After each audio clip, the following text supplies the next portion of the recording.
All right, so we have A and B that are both negative, and A is bigger than B. So, you know, if you have a number line and there's 0, A is there and B is there. All right, so the question is saying which of the following might be false? Okay, let's have a look at the first one. We know that A minus B, which is the denominator, A minus B is actually bigger than 0. For example, minus 1 minus minus 3 equals 2, right? So because A is on the right of B, then A minus B is bigger than 0. And 1 is bigger than 0. So when you look at 1, which is bigger than 0, and A minus B, which is bigger than 0, right? We're talking about a positive over a positive. Well, that's going to be bigger than 0, but they're saying less than 0.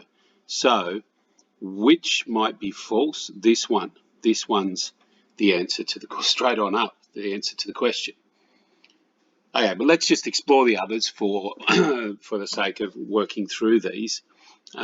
This one here, you could actually make a common denominator when you have two fractions.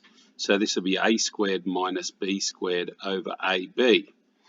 All right, well, ab, right, a is negative times b, which is negative, equals a negative.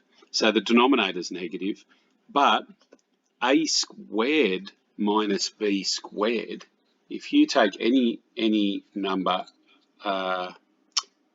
like say a was minus 1 and you square it, and then b was minus 3 and you square it, you're looking at 1 minus 9, which is minus 8.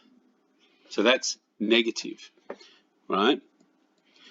So it's possible for it to be negative. I might explore some other thoughts about that in a minute, but negative on the top, negative on the bottom, negative divided by negative is positive, but they've got it being that. So, sorry, negative times negative is positive. Okay, the bottom is positive, the top is negative, negative divided by positive is negative. So that's true, but we want to know which one's false. So, you know, that one didn't work. This one here is easy. If you start off, A is bigger than B. Now add B to both sides. A plus B is bigger than B plus B. Shh. Ask the dog to be quiet there. So A plus B is bigger than 2B. So this is true. And 2A is bigger than 3B. Well, let's just have a look at that. If 2A is bigger than 3B, then A is bigger than 3 over 2B.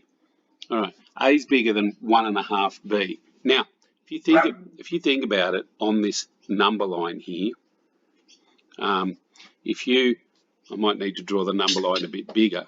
If you have 0 here, A here, and B here, right, 1.5 times B will be about there. That's 1.5 times B. And A is certainly bigger than 1.5 times B. So 2A is bigger than 3B. This is true. So it is indeed that first one. We claim it straight away, but the first one, that is the one that we needed to pick. So A is the answer to that question.